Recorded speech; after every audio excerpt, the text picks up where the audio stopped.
ఏపీలో vote on account budget పై అనేక అనుమానాలు కలుగుతున్నాయి. అసలు ఓటాన్ బడ్జెట్ అంటే ఏంటి? ఓటాన్ బడ్జెట్ ఎందుకు చంద్రబాబు ప్రభుత్వం ప్రవేశపెట్టాల్సిందో ప్రస్తుతం మనతో ప్రముఖ పొలిటికల్ అనలిస్ట్ పురుషోత్తం రెడ్డి గారు ఉన్నారు. పురుషోత్తం రెడ్డి గారు నమస్తే అండి. నమస్తే అండి. అంటే సార్, ఓటాన్ అకౌంట్ బడ్జెట్ అంటే ఏంటి? అసలు చంద్రబాబు ప్రభుత్వం ఓటాన్ అకౌంట్ బడ్జెట్ ప్రవేశపెట్టడానికి గల కారణం ఏంటి? మొట్టమొదటిగా ఓటాన్ అకౌంట్ బడ్జెట్ ఎప్పుడు ప్రవేశపెడతారంటే, ఒక ప్రభుత్వానికి పూర్తి స్థాయి బడ్జెట్ పెట్టే చట్టబద్ధమైన అధికారం లేనప్పుడు ఇట్లాంటి పరిస్థితి వస్తుంది. ప్రధానంగా ఓటాన్ అకౌంట్ బడ్జెట్ ఎందుకు మామూలుగా బడ్జెట్ రూల్ ఏంటంటే, ₹1 ఖర్చు కూడా అసెంబ్లీకి ఆమోదం లేకుండా చేయడానికి ప్రభుత్వానికి అధికారం ఉండదు. కాబట్టి బడ్జెట్ ఆమోదం లేకుండా చేయలేరు. కాబట్టి బడ్జెట్ ఆమోదం తీసుకోవాలి. కానీ పూర్తి స్థాయి బడ్జెట్ పెట్టడానికి ఒక ప్రభుత్వానికి అధికారం లేని సమయం ఎప్పుడు వస్తుందంటే ఎన్నికల సమయంలో వస్తుంది. ఉదాహరణకు 2019 ఎన్నికల్లో మన జగన్మోహన్ రెడ్డి గారికి 5 ఏళ్ళు పూర్తవుతుంది జూన్ నాటికి. కానీ ఫిబ్రవరిలో బడ్జెట్ పెట్టాలి. అందుకని పూర్తి స్థాయి బడ్జెట్ పెట్టడానికి జూన్ తర్వాత ఈ ప్రభుత్వం గెలవచ్చు, వాడచ్చు. కానీ 2014 నుంచి 19 నుంచి 24 వరకు ఎన్నికైనటువంటి జగన్మోహన్ గారి ప్రభుత్వం యొక్క వయసు జూన్ 6కి అయిపోతుంది. కాబట్టి ఆయన పెట్టడానికి అవకాశం లేదు. ఇట్లాంటి ప్రత్యేక పరిస్థితులు వచ్చినప్పుడు మాత్రమే ఓటాన్ అకౌంట్ బడ్జెట్ పెడతారు. ఇది ఫస్ట్ పాయింట్. ఇప్పుడు చంద్రబాబు నాయుడు గారు ఒక అనూహ్యంగా ఇంతవరకు రాష్ట్ర చరిత్రలో ఎప్పుడు లేనట్టుగా పూర్తి స్థాయి బడ్జెట్ పెట్టేదానికి రైట్ ఉన్నా కూడా వారు ఓటాన్ అకౌంట్ బడ్జెట్ వైపు వెళ్ళారు. కానీ అసెంబ్లీలో కానీ రాజకీయ ప్రసంగాల్లో చేసేదానికి ఓటాన్ అకౌంట్ బడ్జెట్లో పెట్టడానికి మధ్య వ్యత్యాసం ఉంది. 2 అంశాలు ఏంటంటే, ఒకటి బడ్జెట్ పెట్టడానికి వాళ్ళు చెప్పిన కారణాలు, ఓటాన్ అకౌంట్ పూర్తి స్థాయి బడ్జెట్ కారణాలు కానీ దాని వెనకాల రాజకీయ వ్యూహం కానీ రెండు చూడాలి. వాళ్ళు చెప్పిన కారణాలను మొదట చూసినప్పుడు వారు ప్రధానంగా ఏం చెప్తారు, రాష్ట్రం ఈ 30 ఏళ్ల కాలంలో ధ్వంసం అయిపోయింది, బడ్జెట్ పెట్టడానికి కూడా వీల్లేని పరిస్థితులు ఏర్పడుతున్నాయి, కాబట్టి నేను బడ్జెట్ పెట్టకుండా ఓటాన్ అకౌంట్ బడ్జెట్కి వెళ్తున్నానని చెప్పి ప్రసంగంలో చెప్తున్నారు. గవర్నర్ ప్రసంగంలో కూడా కుడియడంగా అదే చెప్పారు. కానీ ఇప్పుడు ఓటాన్ అకౌంట్ బడ్జెట్ ఇచ్చిన ఆర్డినెన్స్లో ఏమంటారంటే, అసెంబ్లీ సమావేశాలు లేవు కాబట్టి అది కొత్తగా ప్రభుత్వం ఏర్పడింది కాబట్టి వివిధ శాఖల మధ్య కోఆర్డినేషన్ ఇంకా జరగలేదు కాబట్టి ఓటాన్ అకౌంట్ బడ్జెట్కి వెళ్తున్నాం అని చెప్తారు. కానీ బయట ఏమాట చెప్తారు, ఆన్ రికార్డ్ ఏమి ఇట్లా చెప్తారు. రెండో పాయింట్ ఏంటంటే కీలకమైంది, వారు ఎందుకు ఓటాన్ అకౌంట్ బడ్జెట్ పెట్టారు అంటే, బడ్జెట్లు ఏముంటాయంటే ఫ్యాక్ట్స్, ఫిగర్స్ ఉండాలి. అంటే బడ్జెట్ అంటే అర్థం ఏంటి, రూపాయి రాక రూపాయి పోక అంటారు. అంటే ఆదాయం ఎంత, ఎక్కడి నుంచి వస్తుంది, ఏ రంగాలకి ఎంత కేటాయించాలి. ఇప్పుడు ఆదాయం ఎంత వస్తుందో కరెక్ట్గా చెప్పాలి, ఎక్కడి నుంచి వస్తుందో చెప్పాలి, ఏ రంగాలకి ఎంత కేటాయించాలి చెప్పాలి. అంటే ఆదాయం ₹100 వచ్చిందనుకో, ₹200 కేటాయింపులు చేస్తే ఇది చేయరు అని ప్రజలు నమ్మేస్తారు, ప్రజలు అనుమానిస్తారు. ఇప్పుడు చంద్రబాబు నాయుడు గారికి ఎన్నికల్లో ఇచ్చిన హామీల్లో అత్యంత కీలకమైన 4 హామీలు పాపులర్ హామీలు. అది పెన్షన్స్ కావచ్చు, రైతు భరోసా కావచ్చు, తల్లికి వందనం కావచ్చు, మహిళలకు సంబంధించిన 10,100 కావచ్చు, నిరుద్యోగ భృతి, 5 చాలా పాపులర్. ఈ 5 హామీల్లో ఇప్పటికున్న బడ్జెట్ పరిధిలో ఆయన అమలు చేయడానికి ఆచరణలో సాధ్యం కాదు. కానీ ఈ విషయాన్ని చెప్తున్నాడు. కానీ ప్రజలు కొన్ని ఆశలు ఏమున్నాయి, ఈ నెలలో చేయకపోతే వచ్చే నెలలో చేస్తాడు, కొన్ని ఆశలు ఉన్నాయి. ఈ ఆశల్ని ఒక బడ్జెట్ ప్రవేశపెట్టి సడన్గా ఏ శాఖకి ఏవి కేటాయించకపోతే, ఉదాహరణకు ఈరోజు సంక్షేమం అనేక హెడ్ కింద 15,000 చిల్లర కోట్లు ఈ ఓటాన్ అకౌంట్ బడ్జెట్ చూపించారు. ఆ పైన ఖర్చు పెట్టడానికి స్కోపు లేదు, డబ్బులు లేవు. ఇప్పుడు అట్లనే తల్లికి వందనం అనే హెడ్లు చూపించి దాన్ని కేటాయించాలి. ఇప్పుడు ఇరిగేషన్కి 13,000 కోట్లు అన్నారు, ఇట్లా చూపించాలి. ఇవన్నీ చూపించాలంటే బడ్జెట్ 2 లక్షలు, 3 లక్షలు, 4 లక్షల కోట్లు చేయాలి. కానీ ఉన్నది బడ్జెట్ అంత లేదు. కాబట్టి బడ్జెట్ లేదు కాబట్టి ఈయన అనుకున్న శాఖలన్నీ కేటాయింపులు చేయలేడు. కాబట్టి బడ్జెట్ పూర్తి స్థాయిలో ప్రవేశపెడితే నిజాలు జనానికి తెలుస్తాయి అనే ధోరణితో బహుశా ఆయన వెళ్ళినట్టున్నాడు. నా పాయింట్ ఏంటంటే, ఓటాన్ అకౌంట్ బడ్జెట్ ద్వారా కొన్ని బలహీనతలు బయటపడుతున్నాయి.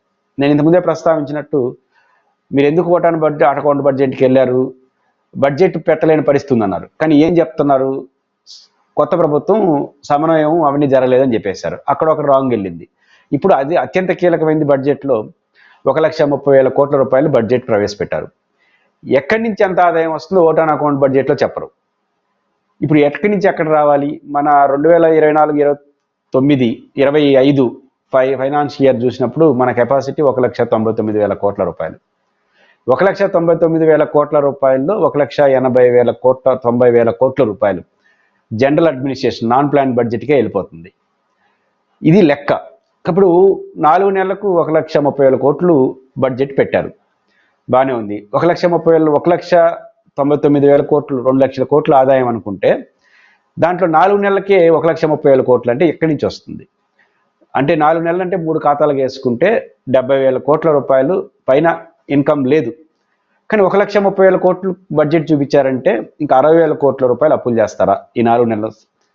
చేయాలనుకున్నా చేయలేరు. కారణం ఏంటంటే FRBM లిమిట్స్ 45 నుంచి 50,000 కోట్లు మించి చేయడానికి స్కోప్ లేదు. 50,000 కోట్లు పెట్టారనుకో, 50,000 కోట్లు అంటే 1/3 వేసుకుంటే 15,000 కోట్లు అంటే 65, ఇది ఒక 15 అంటే 80,000 కోట్ల రూపాయలు మాత్రమే వెసులుబాటు ఉంది 4 నెలలకు. కానీ 1,30,000 కోట్లు పెట్టేసినారు. రేపు ఆదాయం రాకపోతే పూర్తి స్థాయి బడ్జెట్ పెడితే ఏమవుతుంది? ఈ 1,30,000 కోట్ల రూపాయలు ఎక్కడి నుంచి ఎట్లా వస్తాయి అనేది చెప్పాలి. ఎక్కువ చెప్పేసినా కూడా ప్రజలు నమ్మరు.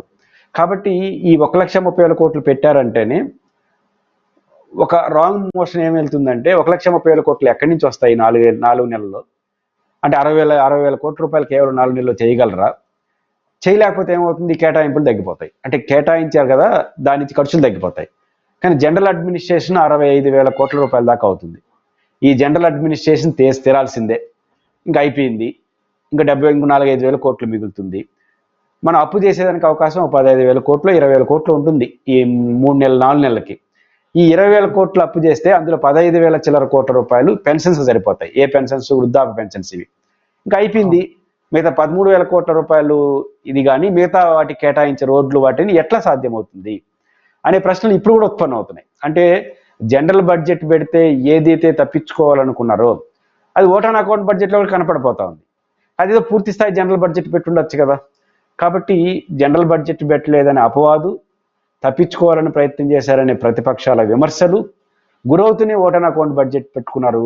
పోనీ ఆ ఓటాన్ అకౌంట్ బడ్జెట్లోనైనా మీరు తప్పించుకోగలిగినారా? కుదరదు. కాబట్టి ఓటాన్ అకౌంట్ బడ్జెట్ అనేది పరిశీలిస్తే రైతు భరోసా కానీ, అదేవిధంగా తల్లికి వందనం కానీ, అదేవిధంగా మహిళలకు 1,500 కానీ ఏ హామీలు ఈ సంవత్సరం అమలు కాదు అని డైరెక్ట్గా చెప్పినట్టు అయింది. కాబట్టి ఈ బడ్జెట్ ద్వారా ఏం చెప్పినారంటే చెప్పండి. పూర్తి స్థాయి బడ్జెట్ పెడితే ఈ ఆయన ఇచ్చినటువంటి 6 గ్యారెంటీలు 6 గ్యారెంటీస్ ఏవైతే ఉన్నాయో వాటికి ఎలిగేషన్ చేయాల్సిన పరిస్థితి వస్తుంది. కేవలం వాటి నుంచి తప్పించుకునేందుకే ఓటాన్ అకౌంట్ బడ్జెట్ ద్వారా చంద్రబాబు ముందుకెళ్తున్నారు. కేవలం ప్రజలను డైవర్షన్ చేయడం కోసం ఇలాంటివి చేస్తున్నారని చెప్పి ప్రతిపక్షాలు ఆరోపిస్తాయి. నిజమేనా సార్? ఇప్పుడు జగన్మోహన్ రెడ్డి గారు సూటిగా ఆరోపణ ఏంటంటే మీరు 2 తప్పులు చేయాలి, నిజాలు బయటపడతాయి. ఒకటి అప్పులు ఎంత ఖచ్చితంగా బడ్జెట్లో చూపించాల్సిందే, అదేవిధంగా ఆదాయం ఎంత బడ్జెట్లో చూపించాల్సిందే, ఖర్చులు ఎంత, ఏ రంగానికి ఎంత కేటాయిస్తారు, ఇవి చూపించలేక చంద్రబాబు గారు ఇలా చేస్తున్నారనేది ప్రతిపక్ష నాయకుడి యొక్క విమర్శ. దీన్ని తప్పించుకోవడం కోసం ఓటాన్ అకౌంట్ బడ్జెట్ పెట్టామనే విమర్శలు మీరు గురవుతున్నారు. అంతవరకు బాగానే ఉంది. ఆ విమర్శలకు గురి ఏమైనా తప్పించుకున్నారా? ఇప్పుడు బయటపడిపోయింది. నేను చెప్తున్నా, ఈ ఓటాన్ అకౌంట్ బడ్జెట్ చూసినప్పుడు నవంబర్ 30 వరకు అమలు అవుతుంది. ఈ బడ్జెట్లో 1,30,000 కోట్ల రూపాయల ఆదాయం వచ్చే అవకాశం కూడా లేదు. 1,00,000 కోట్లు 1,10,000 కోట్లునే వస్తుంది. ఇప్పుడు కేటాయింపులు కూడా అమలయ్యే పరిస్థితి తక్కువ. దట్టు ఏ విషయం బయటపడింది? రైతు భరోసా కానీ, తల్లికి వందనం కానీ ఇవేవి అమలు చేయము అని డైరెక్ట్గా చెప్పినట్టు అయింది. ఓటాన్ అకౌంట్ బడ్జెట్లో మీరు శాఖల వారీగా కేటాయింపులు చూస్తే పెన్షన్స్ 15,000 కోట్ల రూపాయలు, సంక్షేమం అన్నాడు 15,000 కోట్లు అంటే 4,000 కోట్ల రూపాయలు పెన్షన్స్ వేయాలి నెలకు. 4 నెలల 16,000 కోట్ల రూపాయలు అయిపోయింది అక్కడికి మీరు కేటాయించింది. ఇంకా కొత్తగా ఏ పథకము ఈ సంవత్సరం అమలు కాలేదు అనేది మీ కేటాయింపులతో అర్థమైపోయింది కదా. మీరు విమర్శకు గురయ్యి ఎందుకైతే బడ్జెట్ వాయిదా వేశారో, వాయిదా వేసి కూడా ఆ విమర్శలకు గురవుతున్నారు. పైపించి 1,50,000-30,000 కోట్ల ఆదాయం వచ్చే అవకాశం లేదు. అలాంటప్పుడు ఆ విమర్శలు గురవుతాయి. బడ్జెట్ పెట్టలేని బలహీనత ఏదైతే తప్పిపుచ్చుకున్నారో అది కూడా జరగని పరిస్థితి అనేది ప్రతిపక్షాల విమర్శలకు మరింత బలం చేకూరుస్తుంది తప్ప ఇంకోటి కాదు. అంటే సంపద సృష్టిస్తామన్నారు, అంటే అప్పులు కాకుండా ఆదాయాన్ని సమకూరుస్తామన్నారు.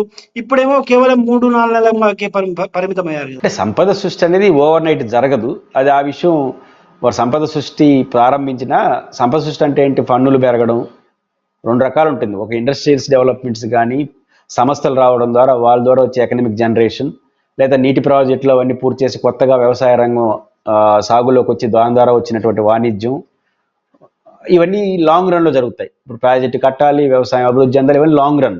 పరిశ్రమలు ఇవన్నీ లాంగ్ రన్లో ఉంటాయి. షార్ట్ టర్మ్లో సంపద పెరగడం అంటే పన్నులు వేయడమే. ఇంక పన్నులు వేస్తాన సంపద సృష్టి ఏముంది, ఇప్పుడు వేసిన పన్నులే బాదుని మరవాని నువ్వు కొత్తగా పన్నులు వేస్తానంటే అది సంపద సృష్టి ఎట్ట అవుతుంది? పన్నులు పెంచి ద్వారా వచ్చే సంపద సృష్టి చాలా పరిమితం ఉంటుంది. ఎక్కువ పెంచేస్తే కూడా లేని పన్ను సమస్యలు వస్తాయి.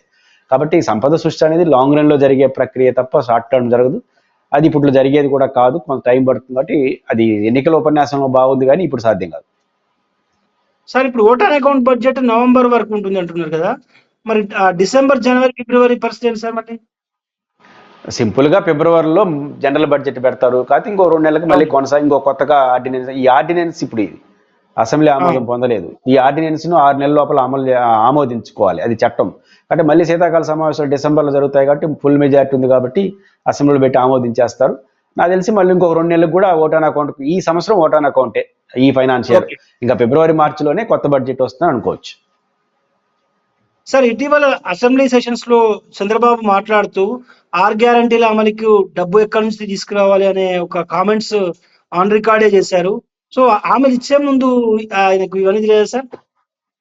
అంటే ఒకటి వారు చెప్తున్న దాంట్లో ఒక ప్రజలు నమ్మలేని అంశాలు ఏంటంటే 9,70,000 కోట్ల రూపాయలు గవర్నర్ ప్రసంగంలో వారు చెప్పారు అప్పులు ఉన్నాయని. దాన్ని చూసిన తర్వాత నాకు భయం వేస్తుంది అంటాడు ఆయన. అంటే 9,70,000 కోట్ల రూపాయలు అప్పులు ఉన్న ఈ రాష్ట్రంలో సూపర్ 6 అమలు చేయాలంటే భయం వేస్తుంది అన్నాడు. కాసేపు అది నిజం అనుకుందాం. కానీ ఎన్నికల మేనిఫెస్టో సూపర్ 6 ఏదైతే ఇచ్చారో దానికి ముందు నారా లోకేష్ గారు ఒక ట్విట్టర్లో ఒకటి పెట్టారు. అదేంటంటే 14 లక్షల కోట్లు అప్పు చేశాడు జగను అని. ఇక్కడ పాయింట్ ఏంటి? 9,70,000 కోట్ల రూపాయలు అప్పు ఉన్న ఈ రాష్ట్రంలో సూపర్ 6 అమలు చేయాలంటే భయం వేసిన చంద్రబాబు నాయుడు గారికి 14 లక్షల కోట్ల రూపాయలు అప్పని నమ్మినప్పుడు 6 గ్యారెంటీలు అట్టిస్తాడు, సూపర్ 6 యాక్ట్ ఇస్తాడు. ఓకే, 9,70,000 కోట్లకు ఉన్న అప్పులు ఉన్నప్పుడే 6 అమలు చేయడానికి కష్టమైనప్పుడు 14 లక్షల కోట్ల అప్పని నమ్మినారు కదా మీరు ఎలక్షన్ మేనిఫెస్టో ముందు. మరి 14 లక్షల కోట్లు ఉన్నప్పుడు అమలు చేస్తారని ఎట్లా నమ్మినారు? కాబట్టి ఇది పూర్తిగా ద్వంద్వ వైఖరి. ఇట్లాంటి ఉపన్యాసాలు అనవసరంగా అనుమానాలు తావిస్తుంది తప్ప నిజాయితీగా ఉన్న బడ్జెట్ ఇది, నేను ఇది చేస్తాను, ఇది వాయిదా వేస్తాను, ఇది రద్దు చేస్తానని చెప్తే మర్యాదగా ఉంటుంది తప్ప ఇట్లాంటి విన్యాసాల ద్వారా ఎగ్గొట్టడం కోసం చేస్తున్నారనే విమర్శలే గురవుతారు. సరే, ఏపీ అప్పుల మీద చాలా కన్ఫ్యూజన్ నెలకొంది. ప్రతిపక్ష నేత జగన్మోహన్ రెడ్డి గారు కూడా ఇదే విషయాన్ని రేజ్ చేశారు. ఒకరు 14 లక్షలు అంటారు, ఒకరు 12 లక్షలు అన్నారు. యనమల రామకృష్ణ అయితే ఇంకో మాట అన్నాడు. చివరికి ఓటాన్ అకౌంట్ బడ్జెట్ లో గవర్నర్ ప్రసంగం వచ్చేసరికి 9 లక్షలకు చేర్చారు. అసలు ఈ అప్పుల విషయంలో ఎందుకు ఇంత వీళ్ళు ప్రజల్లో అనేక అనుమానాలు క్రియేట్ చేశారు సార్? పొరపాటు. అప్పులు 2 రకాలు. ఇటు స్టేట్ గ్యారెంటీస్ ఉంటాయి, వివిధ సమస్యల ద్వారా చర్చేది ఉంటాయి. మూడోది వివిధ పనులు చేసిన కాంట్రాక్టులకు ఇచ్చినటువంటి బకాయిలు అన్నీ అప్పులుగానే చూడాలి. ఎవరు వెసులుబాటు బట్టి వారు మాట్లాడుతుంటారు. ఒకటి వాస్తవం, వాళ్ళు ఏదైతే 14 లక్షల కోట్లు ఎన్నికల ముందు చెప్పినా, పురంధేశ్వర్ గారు 12 లక్షల కోట్లన్నా ఇప్పటి వరకు అధికారికంగా అసెంబ్లీలో ఆమోదించింది 9,70,000 కోట్ల రూపాయల అప్పులు మాత్రమే రాష్ట్రానికి ఉన్నాయని చెప్పారు. జగన్ గారు అది తప్పు, 7 లక్షల చిల్లర కోట్లు ఉన్నాయంటారు. బహుశా ఫిబ్రవరిలో చంద్రబాబు గారు బట్టే పూర్తి స్థాయి బడ్జెట్లో అసలు విషయాలు వచ్చేస్తాయి. అప్పుడు అనివార్యంగా ఉన్నట్టు కమిటీ కావాల్సి తప్పదు. కాబట్టి ఫిబ్రవరి వరకు ఈ విన్యాసాలు జరుగుతాయి. ఫిబ్రవరిలో ఒరిజినల్ అప్పులు వచ్చేస్తాయి. సార్ ఫైనల్ చెప్పండి, ఓటాన్ బడ్జెట్ అంటే బడ్జెట్ ద్వారా ఈ ఏడాది ఆయన ఇచ్చినటువంటి 6 గ్యారెంటీస్ ఏవైతే ఉన్నాయో వాటి ఏవి అమలు కావని అనుకోవచ్చా? ఒకటి గ్యారెంటీ చెప్పింది, ఈ ఏడాది పెన్షన్స్ తప్ప ఇంకా ఏ ప్రభుత్వం ఇచ్చిన హామీ అమలు చేయలేము అని స్పష్టంగా చెప్పాడు.